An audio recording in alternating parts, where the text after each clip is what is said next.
You are already, ilan na kayo? 30, ilan ba kayo lahat in the group, in this section? Would somebody know? Ilan lahat? Around 70 plus po yata, Doc. Okay. So right now, you're just 45, but we cannot wait for them kasi we only have limited time. Alright, so again, once again, good morning everyone. I'm Dr. Michelle Gamboa and I'll be your lecturer for this morning's topic. So I'll be discussing about the pancreas.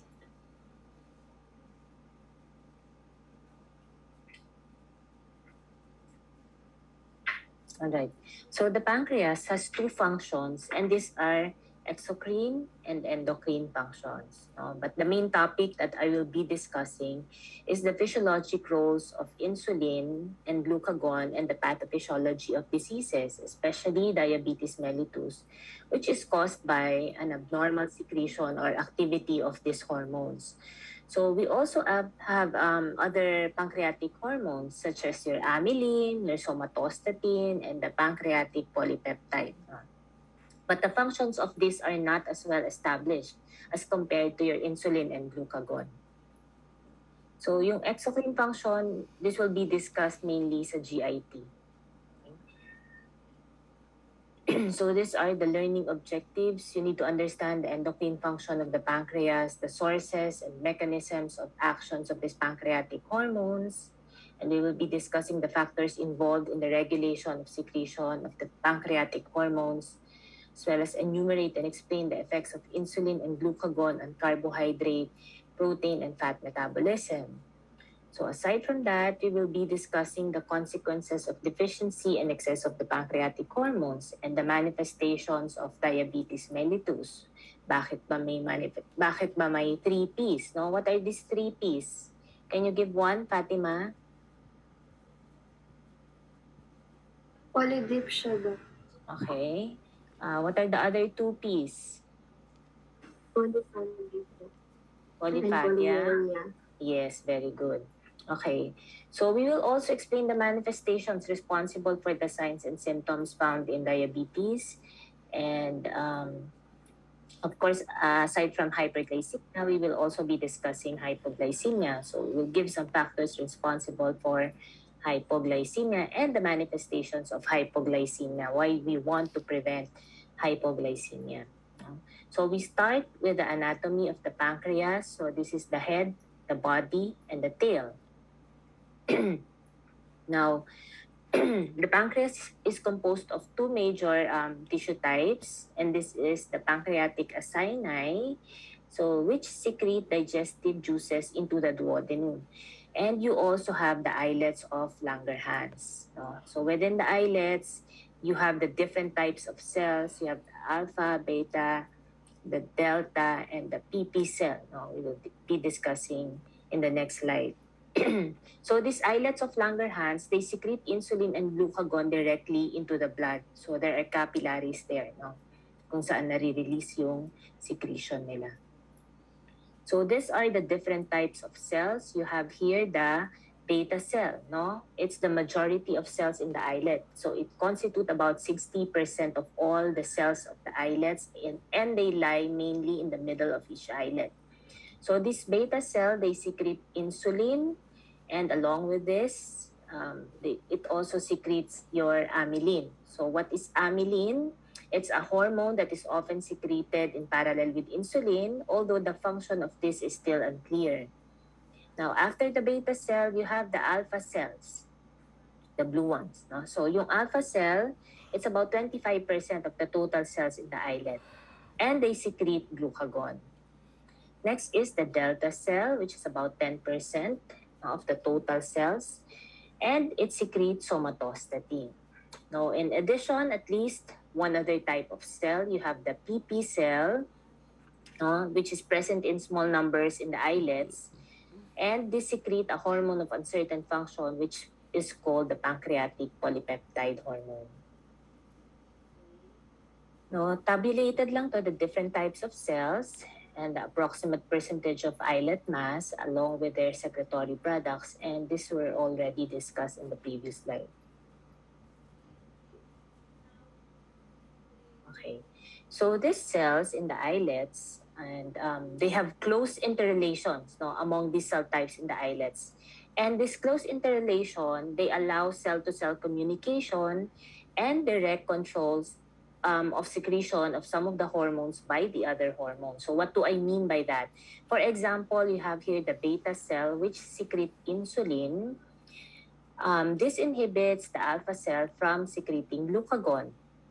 On the other hand, you have the delta cell, which secrete the somatostatin.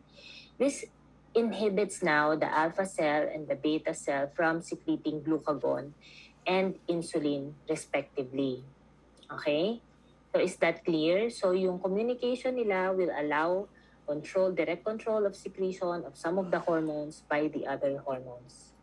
So far, clear ba? You have any questions? Clear naman? Run po do. Yes po daw. Alright, sige. Am I going too fast or okay lang? Just try it. Okay lang po. Thank you. Okay, so this is now the insulin molecule. So it's a small protein composed of 2 amino acid chains, no? And this is connected by disulfide linkages. And when these 2 amino acid chains are split apart, the functional activity of the insulin molecule is lost. Now, paano ba nasi-synthesize yung insulin? So synthesis begins with the translation of your insulin RNA. Saan? Sa ribosomes attached to the endoplasmic reticulum, no, to form your insulin pre-pro hormone. Now, this initial pre-pro-insulin will be cleaved in the endoplasmic reticulum to form your pro-insulin. So, ito na yung pro-insulin. You can see that in the pro-insulin, meron siyang C-chain or C-peptide chain, and ito na yung insulin molecule. Now, excuse me. So, most of the pro-insulin is further cleaved in the Golgi apparatus. So, this is the Golgi apparatus, no? So, makikleave siya to form your insulin. So, pag na-cleave, ito na ngayon yung insulin, hihiwalay na yung C-peptide or the C-chain. So, the insulin and the C-peptide will be stored in the secretory granules. Okay. So this will be stored in the secretory granules. So this is the secretory granules, and this will be secreted in equimolar amount. Okay? Now, so we talk about the glucose transporter. So under secondary active transport, you have the sodium glucose cotransport. You have SGLT1, which is responsible for absorption of glucose in the small intestine and the renal tubules. You also have the SGLT2. So ito yung mga yan na SGLT1 and 2. Okay? So yung SGLT2 is responsible for absorption of glucose in the renal tubule. So why do I emphasize this? Because some of the drugs, it's a relatively new drug. The pagliflozin, marketed as Forxiga. So the mechanism of action is that it selectively inhibits the SGLT2, no, in the renal proximal tubule. And what is the effect? It will now increase the urinary excretion or glucose excretion. Okay? Para hindi ma-absorb, ilalabas niya sa urine. Okay? So there are other glucose transporters found in the different organs. So this is under naman facilitated diffusion. So you have GLUT1, which is responsible for the basal glucose uptake in the placenta, the blood-brain barrier, RBC, kidneys, colon, and other organs. No, naka-highlight would be GLUT2 because this is the beta cell sensor, no, present in the intestinal and the renal epithelial cells, the beta cells of islets, sa liver, epithelial cells of small intestine, as well as the kidneys. Now, GLUT3 is present in the brain, the placenta, kidneys, and other organs. So next is GLUT4. This is also important because this is responsible for insulin-stimulated glucose uptake, no, in the skeletal and the cardiac muscle as well as the adipose tissue. So GLUT5 is for fructose transport. GLUT6 none, and GLUT7 is for the glucose 6-phosphate transporter in the endoplasmic reticulum. Now, can you look at the slide? Please look at the slide. This is the insulin receptor. So this is the cell membrane. So as you can see here that the insulin receptor is a combination of 4 subunits. So you have 2 alpha subunit, yung colored blue, and the 2 beta subunits. So you can see that the alpha subunits, they lie entirely outside the cell membrane. And these 2 beta subunit, they penetrate through the membrane, no, protruding into the cell cytoplasm. And this is connected by disulfide linkages, such that, so this is just the same diagram, no, of the insulin receptor. 2 alpha, you have 2 beta subunits connected by disulfide linkages. So when the insulin molecule binds to the alpha subunit, what happens to the beta subunit? Can you still recall, Fatima? Magbabind siya, Doc, outside the cell, yung alpha subunits. Okay. And then, what happens to the beta subunit? John, Fernando, Kilon? Good morning po, Doc. Yung Yes. yung beta subunit po ano niyo po yung tyrosine kinase activity. Okay. Before Since that, what connect naman happens? po. Sige po, Doc. Okay, before that, before ma-activate yung local tyrosine kinase, so the beta subunit will be autophosphorylated. Okay? So autophosphorylation of this beta subunit of the receptor now will activate a local tyrosine kinase. Yun yung sinasabi ni John. Okay? So this is an example, yung insulin receptor is an example of an enzyme-linked receptor. Okay? So what happens after a activation of your local tyrosine kinase? So look at the picture. Diba? So dahil nag-bind yung insulin sa alpha subunit, there will be autophosphorylation of the beta subunit. What happens is that it will activate a local tyrosine kinase. So what's next? Charlene, what will happen after activation of a local tyrosine kinase? Doc, magkakasyon ng phosphorylation ng IRS. Okay, very good. Sige. So, phosphorylation of the multiple intracellular enzyme, particularly a group called insulin receptor substrate. Okay? So, these IRS, they are present in the different tissues. So, express siya in the different tissues. So, may IRS 1, 2, 3. And what is the net effect? So, pag na-activate mo yung mga enzymes na yan, the effect is to activate, when you activate this IRS, the effect is that you activate some of the enzymes, no, while inactivating others. So, in this way, your insulin will direct the intracellular metabolic machinery, which is required, no, to produce the desired effects on carbohydrate, fat, and protein metabolism, as well as growth and gene expression, and the translocation of these glucose transporters. Ano yung sinabi natin kaninang glucose transporter responsible for insulin-stimulated glucose uptake? GLUT4 po. GLUT4, very good. So ito mga GLUT4 na yan, pupunta yan sa cell membrane, susunduin niya yung glucose. So it will enhance or facilitate the entry of glucose inside the cell. Malinaw ba yon so far? Yes, Clear? Doc. Okay, thank you. Alright, so once the glucose is present, no, after a meal, so this is the primary stimulus of insulin secretion. So yung glucose, pasok siya sa beta cell, so this is a beta cell, no? So after a meal, glucose will enter the beta cell. So what happens is that this entry of glucose into the beta cell will be facilitated by your glucose transporter sa beta cell? GLUT2. Okay, GLUT2. Ito yan. No? So once glucose enters the beta cell, it will become phosphorylated to glucose 6-phosphate by the enzyme glucokinase. Okay? And what will happen? No? It will increase now the intracellular ATP. Kaya yan, meron yan sa picture. No? So ATP, ADP ratio, And once there's ATP, it will now close, no, this ATP-sensitive potassium channel.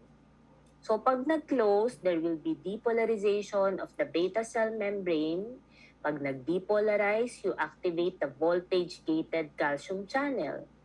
So pag na-activate, pag-open siya to enhance the entry of calcium inside the beta cell.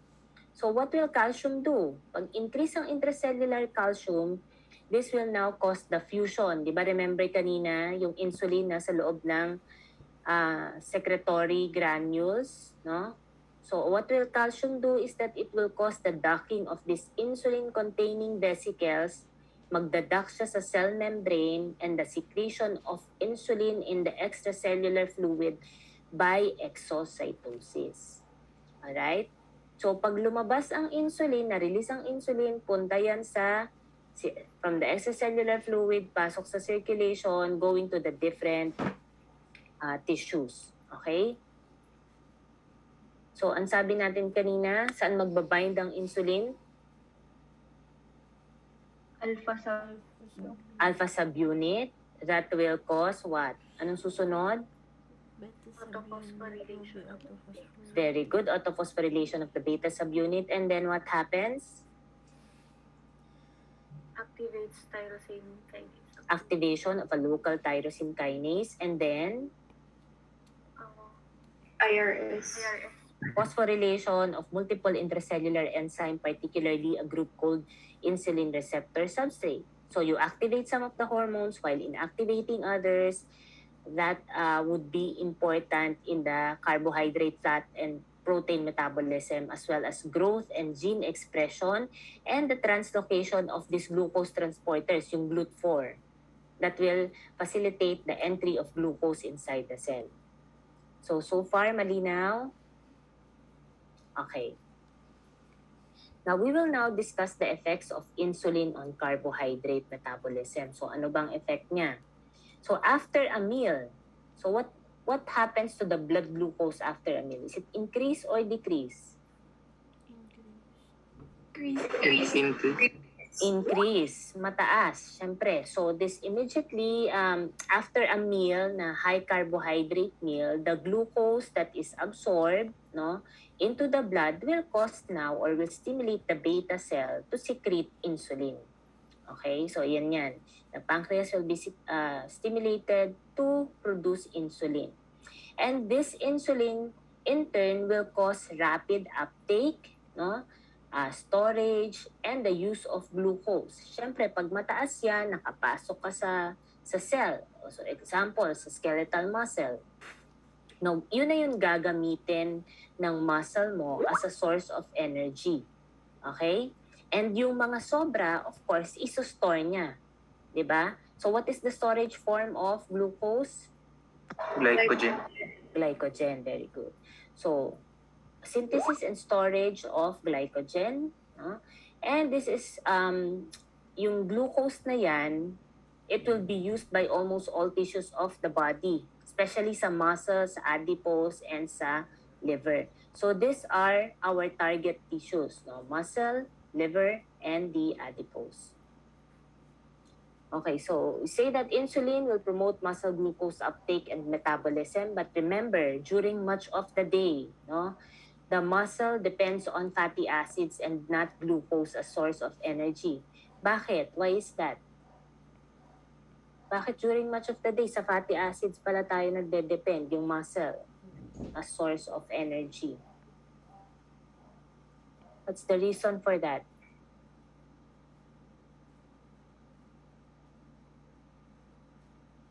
Anybody?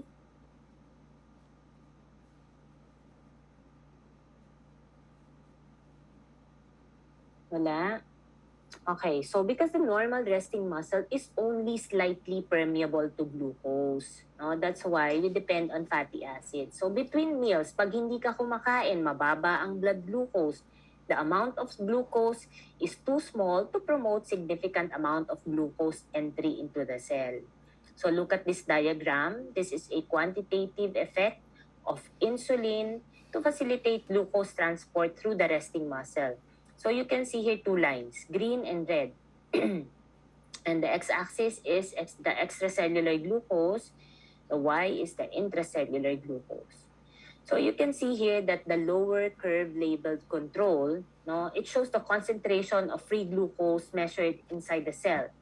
So you can see even if you increase the extracellular glucose up to as high as 750 milligrams, no, per 100 ml, it remained without insulin, no? It remained extracellularly. No? Nasa labas, hindi siya makapasok ng resting muscle. Okay? But once you add insulin, so this one, yung curve naman na red labeled as insulin, this demonstrates that the intracellular glucose rose to as high up to as 400 milligrams per 100 ml when insulin was added. So it is clear that insulin can increase the rate of transport of glucose into the resting muscle by at least 15-fold. Okay? So what are the two conditions where muscles use large amount of glucose? Number one is during moderate or heavy exercise, no? Because here, yung usage of glucose, it will not require large amount of insulin. And this is because of yung exercising muscle fiber natin become more permeable to glucose even in the absence of insulin due to contraction process itself. Okay? Kaya importante yan na ina-advise nyo sa mga diabetic patients. Kailangan nilang mag-exercise. Kasi nga, di ba, ang problem nila is with the insulin. Okay? So dito, pag nag-exercise, especially moderate or heavy, even without insulin, nakakapasok ang glucose in the skeletal muscle. Okay? And this is because of the contraction process. What is the other condition? No, few hours after a meal. So after mong kumain, the blood glucose concentration is high and the pancreas is secreting large quantities of insulin. Now what happens to the extra insulin? This will cause rapid transport of glucose into the muscle cell. So the muscle will use glucose over fatty acids. Okay? Now, the action of insulin is for peripheral uptake of glucose, and this is through facilitated transport. So insulin facilitates this uptake by binding to the insulin receptor. No? Magkakaroon ng insertion of glucose transporters in the membrane, particularly the GLUT4. Okay? But what are the tissues that require insulin for effective uptake of glucose? Anong sinabi natin kanina? Anong kung nangangailangan ng insulin para makapasok ang glucose? Resting muscle, Doc.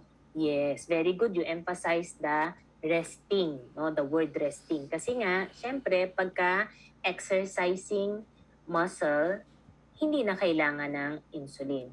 But of course, if it's resting, walang contraction process, that's why you still require insulin.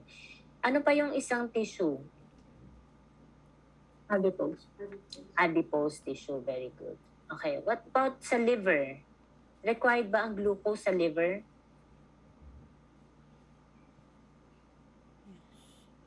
Anybody? Do we require insulin? No po, Doc. Very good. So sa liver, hindi siya required for glucose uptake, pero na-enhance yung glucose metabolism. No? And this is not by inserting new transporters into the membrane.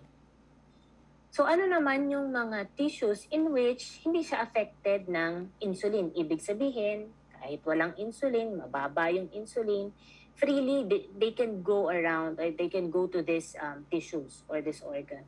So ano yung mga yan? Can you give one? Kidney. Yes. Sa brain, very good. Very important yan. Kaya nga we want to maintain the blood glucose level kasi ang brain, yun lang yung kaya niyang gamitin. No? Nahihirapan siya if iba ang gagamit niya like mga fatty acids or amino acids. So, mas preferred niya ang glucose. Okay? That's why we want to maintain the normal glucose level. So, other tissues are kidney tubules, intestinal mucosa, the red blood cells, and the beta cells of pancreas. Okay? So, we mentioned that the storage form of glucose is in the form of glycogen. So, how do you store that? So, if the muscles are not exercising after a meal, kumain ka, mataas ang blood glucose, hindi ka nag-exercise, what happens to the abundance of glucose transported into the muscle cell? They will be stored as muscle glycogen instead of being used for energy. So the effect of insulin in the muscle is that it promotes glycogen synthesis, no? So how? Of course, it will increase glucose transport, no? And also, paano pa siya mako-convert into glycogen? Of course, you need enzymes, no? So, in the presence of insulin, it enhances the activity of glycogen synthase. Now, from the word itself, glycogen synthase, synthesis of glycogen. Okay? And in the presence of insulin, you inhibit the activity of the enzyme glycogen phosphorylase. So what is glycogen phosphorylase? It's an enzyme responsible for the breakdown of glycogen or splitting of glycogen, no, into glucose phosphate. So in the liver, insulin will promote uptake, storage, and use of glucose. Now I want you to look at this picture. So here's what's happening inside the liver. No, sabi natin the insulin is not required, no, sa liver para makapasok ang glucose. However, it enhances glucose metabolism. So please look at the picture. Once the glucose enters the liver, no, it becomes phosphorylated to glucose 6-phosphate. So pag may phosphate radical siya, it becomes temporarily trapped in the liver. No? Anong ibig sabihin ng temporarily trapped? Hindi siya freely makakabalik sa circulation kasi nga because of this phosphate radical. Okay? So from glucose 6-phosphate, this will be converted to glucose phosphate and then eventually to glycogen, which is the storage form of glucose.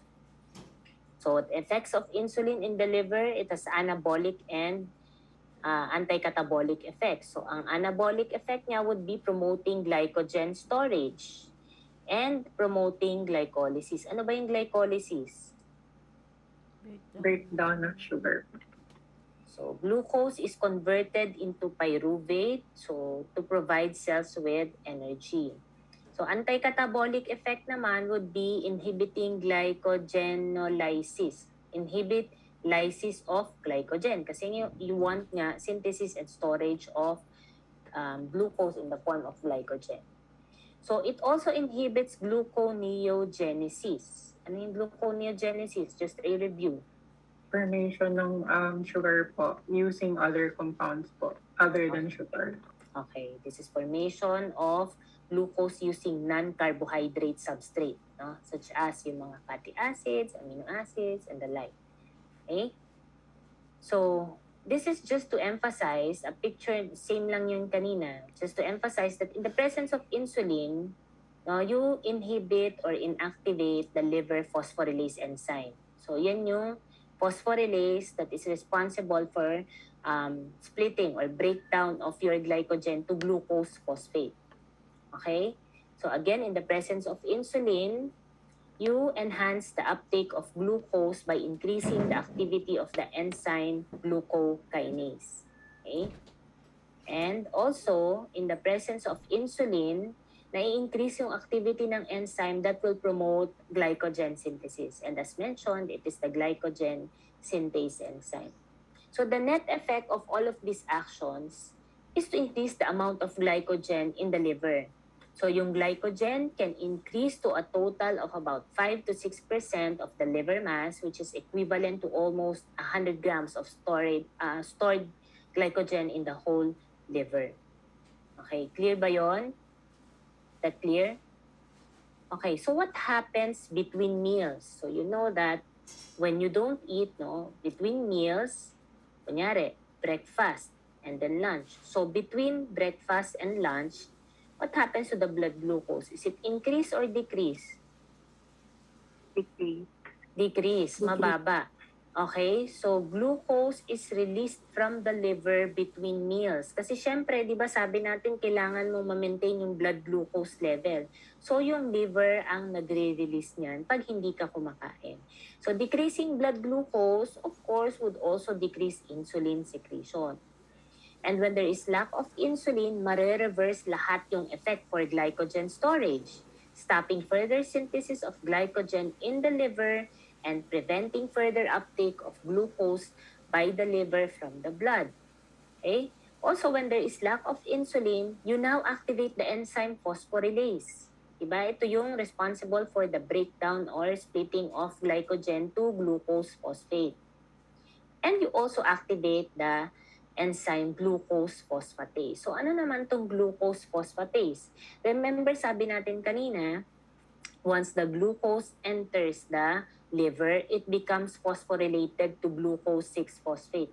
And it becomes temporarily trapped in the liver because of the phosphate radical. So this activation of glucose phosphatase will cause now the phosphate radical to split away from glucose. But gusto mong tanggalin yung phosphate radical para maging free yung glucose and it can diffuse back into the circulation. Okay? So, iyan yun. Naintindihan ba? So, again, without insulin, you activate now this enzyme phosphorylase that is responsible for the breakdown of glycogen into glucose phosphate. Also, in the absence of insulin, you activate the enzyme glucose phosphatase. Again, it will split the phosphate radical so that the glucose can freely diffuse back into the circulation. Now, we are done with the effect of insulin on carbohydrate metabolism. We will now be discussing the effect of insulin on fat metabolism. So, just the same, sa carbohydrate metabolism, synthesis and storage of glycogen, ganun din sa fat metabolism, no? It promotes fat synthesis and storage. And what is the storage form of fat? Triglyceride. Very good, triglycerides. No? So, insulin will decrease utilization of fat. Diba sabi natin, pag may insulin, ang ginagamit mo is glucose. That's why it is also called fat sparer. Okay? So, it also promotes fatty acid synthesis. So, the effect of insulin sa adipocytes is that it promotes triglyceride storage. How? Diba, anong glucose transporter ang present sa adipose? GLUT4. Very good. So through this glucose transporter, papasok si glucose inside the adipose. Once inside the adipose, so this will now increase the availability of alpha-glycerol phosphate for triglyceride synthesis. No?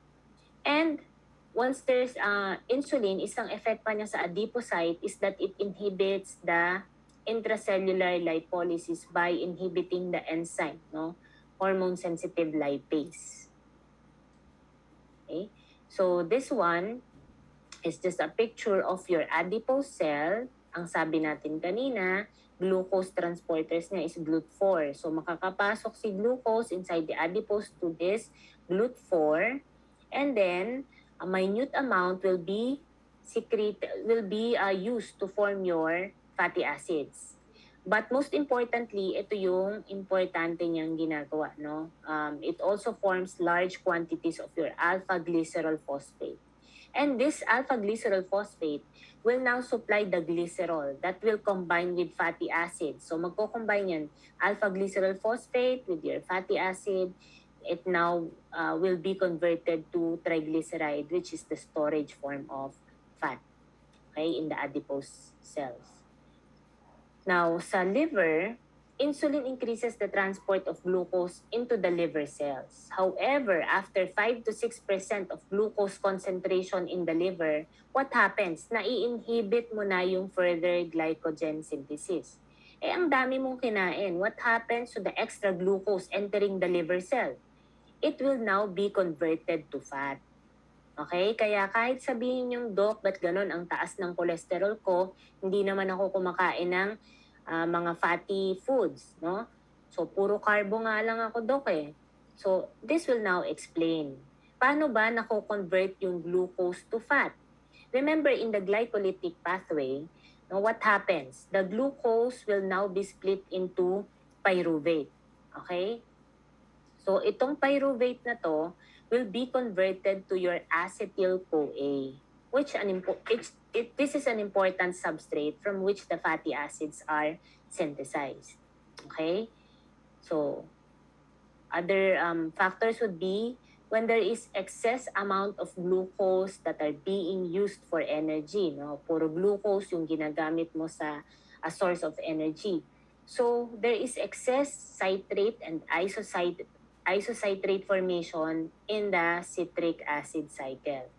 So, what happens to this citrate and isocitrate? It will now activate acetyl-CoA carboxylase. Anong gagawin ni acetyl-CoA carboxylase? It will carboxylate your acetyl-CoA to form your malonyl-CoA, which is the first stage in fatty acid synthesis. So this is the citric acid cycle. Again, excess yung citrate and isocitrate mo. It will now activate your acetyl-CoA carboxylase that will convert your acetyl-CoA to your malonyl-CoA. Okay? Now, most of the fatty acids are synthesized within the liver, and this is used to form your triglycerides. So, what happens is that this will be released from the liver cells to the blood in the way of lipoprotein. Now, insulin-activated lipoprotein lipase, so in the adipose cell, so you see here that there is lipoprotein lipase. In the presence of insulin, maa-activate mo tong enzyme na to, this lipoprotein lipase in the capillary wall of the adipose. So anong gagawin niya? Itong mga lipoprotein na to galing sa liver, i-breakdown niya yan para makapasok siya sa adipose. Okay? So this lipoprotein lipase will split the triglycerides again into fatty acids, and this is a requirement for them to be absorbed in the adipose cells. And inside, they will now again be converted to triglycerides by combining the fatty acids and the alpha-glycerol phosphate. Okay? So, anong mangyayari pag walang insulin sa fat metabolism? So, what happens or what are the effects of insulin deficiency on fat metabolism? In the absence of insulin, lahat ng sinabi nating effects of insulin, no, noted earlier, that cause storage of fat will be reversed. Okay? So, lipolysis, because maa-activate mo na yung hormone-sensitive lipase in the fat cell. So, there will be lipolysis, no, of these triglycerides. So, pag nagkaroon ng lipolysis, marirelease yung mga free fatty acids. And this will now become the main energy substrate used by all tissues of the body. Of course, except in the brain. Dahil sabi nga natin, sa brain, ang kaya lang niyang gamitin easily would be the glucose. Okay? Now, also, there will be increasing plasma cholesterol and phospholipid concentration. Now, these are the two major products of fat metabolism. Along with it, yung excess triglyceride formed at the same time in the liver are then discharged into the blood by the way of lipoproteins. So this will now, pag mataas ang plasma cholesterol and phospholipid mo in the circulation, this will promote atherosclerosis in people with serious diabetes. Ito ngayon yung mga nagiging problema ng pasyenteng may diabetes, no? Kasi hindi sila namamatay with a hyperglycemia per se, no? Because mataas ang blood glucose. The complications brought about by diabetes, yun yung mostly nagiging cause of death in these patients with diabetes. Okay? So, excess usage of fats during insulin lack, no, will cause ketosis and acidosis that can cause severe acidosis, patient goes into coma, and eventually can lead to death. Now, just a recap, in the presence of insulin, diba, mai-inhibit niya yung hormone-sensitive lipase. So, walang lipolysis, decrease ang phospholipids in the blood, and the formation of ketone bodies would be inhibited. No? Now, without insulin, you will now activate the hormone-sensitive lipase. So, there's lipolysis, increasing phospholipid and cholesterol concentration, and also the formation of ketone bodies. Okay? So, paano naman napoproduce yung keto acids? So, in the liver, in the absence of insulin, pag wala kang insulin, tapos ang dami mong free fatty acids sa liver cells. So what happens is that you increase the carnitine transport mechanism. So ano ba yan? Carnitine transport mechanism transports fatty acids in the mitochondria, no, in the liver. So it becomes increasingly activated. in the mitochondria, there is beta oxidation of this fatty acids, no? And it proceeds rapidly, releasing excessive amounts of your acetyl-CoA. Okay? So large amount of this will be condensed to form your acetoacetic acid. Alright? This will then be released into the circulation. And most of this will pass to the peripheral cells. Normally, dapat itong nasa peripheral cells, it will again be converted to acetyl-CoA and magagamit mo siya for energy. However, when there is insulin lack, no, it cannot be metabolized by the peripheral cells. So, madidepress yung utilization of this acetoacetic acid, so much so that ang dami-daming acetic acid will be released into the blood, hindi siya metabolized sa tissues. And when it reached a concentration of about as high as 20 milliequivalents, no, it is the severe state of body fluid acidosis. And some of this acetoacetic acid will also be converted to your beta-hydroxybutyric acid as well as acetone. And these are the ketone bodies. So ano yung mga ketone bodies? Acetoacetic acid, the beta-hydroxybutyric acid, as well as acetone. And the presence of this in large amount in body fluids is called ketosis, no? So in people with serious diabetes, it can cause severe acidosis. Again, patient can go into coma and then lead to death. Okay? So what are the long-term effects on insulin lack? So there will be extreme atherosclerosis that can lead to heart attack, cerebral strokes, as well as other vascular accidents. Bakit? Anong nangyayari? Pag diabetic yung tao, sa blood vessels niya, nagkakaroon ng transformation. No? They begin to function abnormally, yung mga blood vessels. Lumiliit yung diameter ng blood vessels. That's why, sa puso, pag decrease ang blood flow, nagkakaroon ng heart attack. So sa brain, cerebral strokes, and other vascular accidents, mga deep vein thrombosis, as well as yung, di ba pag diabetic, usually yung mga wound nila, non-healing, di ba? Kasi nga, hindi enough yung blood supply to that, especially sa distal, no? Yung sa paa. Kaya nga, we have this diabetic foot, di ba? Minsan nga, because of the peripheral neuropathy, hindi nila nararamdaman na may sugat pala sila, no? Numbness. 'Di ba? Numb yung mga extremities, yung yung big toe or yung sa paa. And then pag nasugat, napapansin na lang na ay may sugat pala siya. And then napapansin din na ang tagal na hindi gumagaling. Okay? That is because of the inadequate blood supply to that particular tissue. Alright? So we are done with the effect of insulin on carbohydrate and fat metabolism. So we will now discuss the effect of insulin on protein metabolism and on growth. So again, insulin promotes protein synthesis and storage. So insulin will stimulate transport of many amino acids into the cells, and it also increases the translation of your messenger RNA for the formation of new proteins. So insulin will also increase the rate of transcription of your selected DNA genetic sequences in the cell nuclei. That will increase messenger RNA and again for more protein synthesis. So here, your amino acids such as valine, leucine, isoleucine, tyrosine, and phenylalanine will go inside the cell, will undergo DNA transcription and then RNA translation for more protein synthesis. So insulin will also inhibit the catabolism of proteins, decreasing the rate of amino acid release from the cells, especially in the muscle cell. Sa liver naman, it will depress the rate of gluconeogenesis.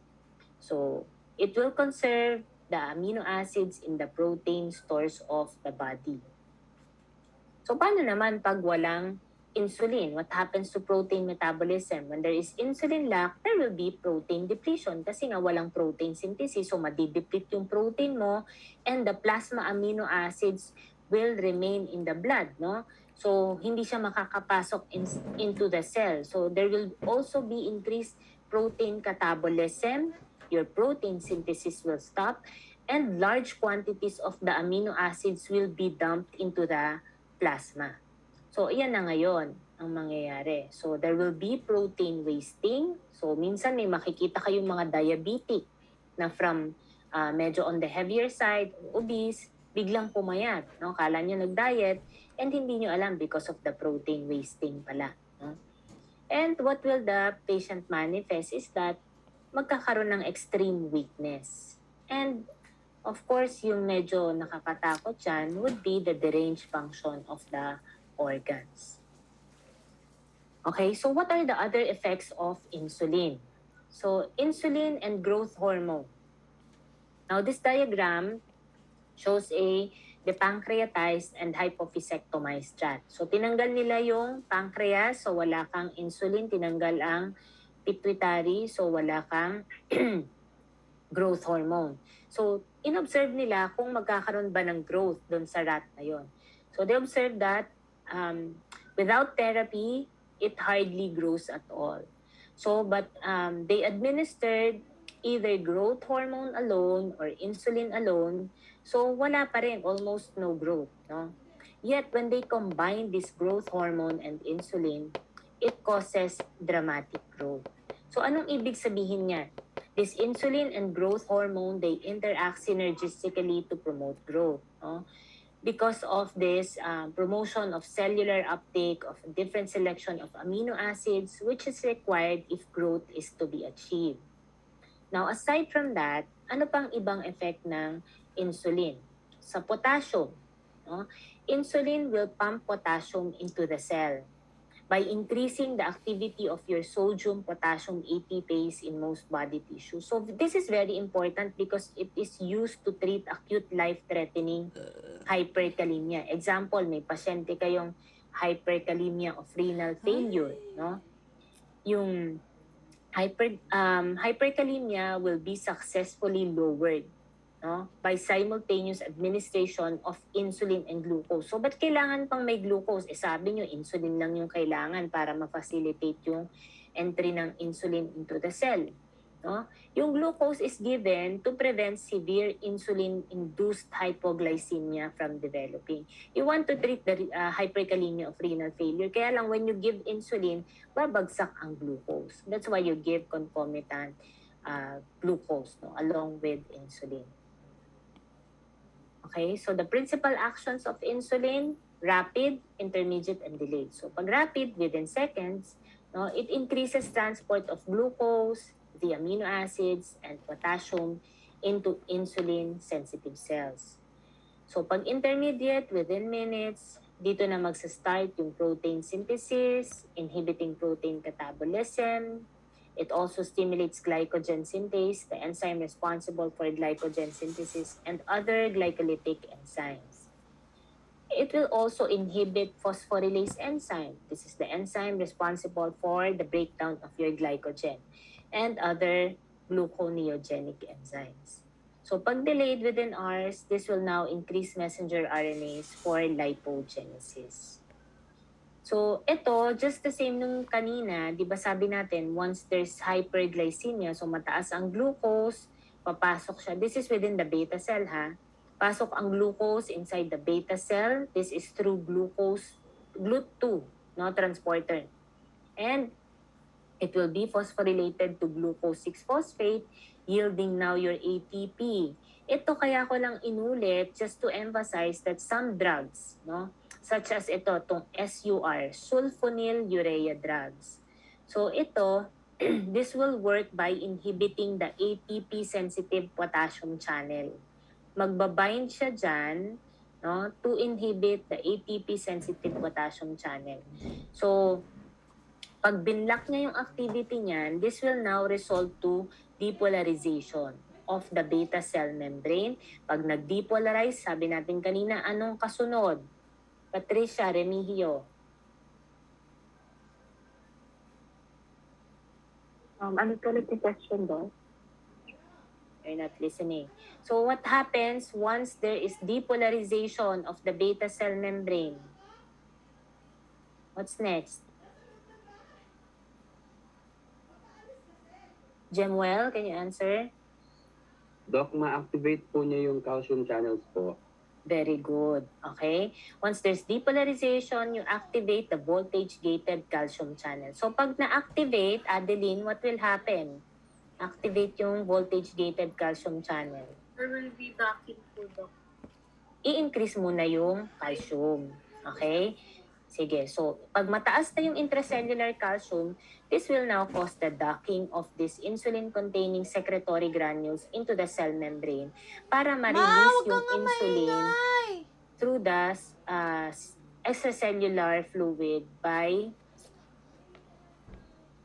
way of ano? Exocytosis po, Doc. Very good. Okay? At least may mga nakikinig pa. Okay. So these are now the factors that will increase insulin secretion and decrease insulin secretion. Teka, before we continue, anong kasunod yung lecture ng 9 o'clock? Meron pong research po ng 9 to 10. Okay. So 10 tayo ulit, no? Yes. So, these are the factors that will increase insulin secretion. So, if there's increased blood glucose, blood-free fatty acids, and blood amino acid, lahat yan mag-i-increase ng insulin secretion. Now, yung glucagon, your gastric inhibitory polypeptide, as well as acetylcholine will also increase insulin secretion. We will discuss this in detail later on, no? GI hormones such as gastrin, cholecystokinin, and secretin, your growth hormone, and your cortisol, as well as parasympathetic stimulation, your beta-adrenergic stimulation, insulin resistance obesity, as well as yung recently mentioned sulfonylurea drugs. So alam nyo na, pag sulfonylurea drugs such as your glyburide and tolbutamide, paano niya na-i-increase yung insulin secretion? Sige nga, Monica. Sulfonylurea drugs. Po, magbabind po siya sa ATP-sensitive potassium channels and blocking their activity. Very good. So, anong kasunod nun? Kakaroon po. Yes. Sige, sino to? Sorry, hindi ka napipin. Depolarization. Yes, depolarization, and then yung sinabi na natin kanina, increase intracellular calcium and the docking of this insulin-containing secretory granules. So now alam nyo na yung mga effect ng drug, no? And on the other hand, what would decrease insulin secretion? Of course, kabaliktaran. When there is decreased blood glucose, especially during fasting. Now we mentioned somatostatin, di ba? It inhibits your glucagon and insulin secretion. Alpha-2 adrenergic activity would also decrease insulin secretion by decreasing the cyclic AMP, closing the calcium channels. No? This will protect hypoglycemia, especially during exercise. Now, lastly, your leptin will also decrease insulin secretion. So, the feedback mechanism for regulating blood glucose concentration. So, sabi natin, pag mataas ang blood glucose, anong mangyayari sa insulin secretion? Increase or decrease? Juan Miguel. Increase po, Doc. Okay, increased insulin secretion. This increased insulin secretion would also increase the transport of glucose into the liver, the muscle, and the other cells to decrease the blood glucose concentration to normal value. So the amino acids such as your arginine and lysine will strongly potentiate the glucose stimulus for insulin secretion, and this is by increasing the intracellular calcium. So alam nyo na, because of the diagram, pag mataas ang intracellular calcium, paano niya mai-increase ang insulin secretion? Di ba magkakos ng docking of this insulin-containing secretory granules. So GI hormones, your gastrin, secretin, cholecystokinin, and the gastric inhibitory polypeptide would cause a moderate increase in insulin secretion. And this is anticipatory increase in preparation for the glucose and amino acids to be absorbed from the meal. So other hormones and the autonomic nervous system, yung glucagon, growth hormone, cortisol, progesterone, and estrogen, pag meron kang prolonged secretion of any of this, no, in large quantities, what happens? Mapapagod, ma-exhaust yung beta cells ng islets of Langerhans So, mai-increase yung risk of developing diabetes mellitus. What about the stimulation of parasympathetic nerves to the pancreas? It will also increase insulin secretion again by increasing the intracellular calcium. So, insulin promotes utilization of carbohydrates for energy and depresses utilization of fats. That's why sabi natin kanina, it's also called fat sparer. When there is lack of insulin, it will cause fat utilization except sa brain. No? And what is the signal that controls switching? Blood glucose concentration, such that when you have low blood glucose, decrease ang insulin, fat ang gagamitin mo as source of energy except in the brain. So when there is high blood glucose, increase insulin secretion, carbohydrate will be used instead of fat. So excess blood glucose will be stored as liver glycogen, liver fat, and muscle glycogen. I think I will stop from here. So 10 o'clock, I'll meet you again. We will continue with growth hormone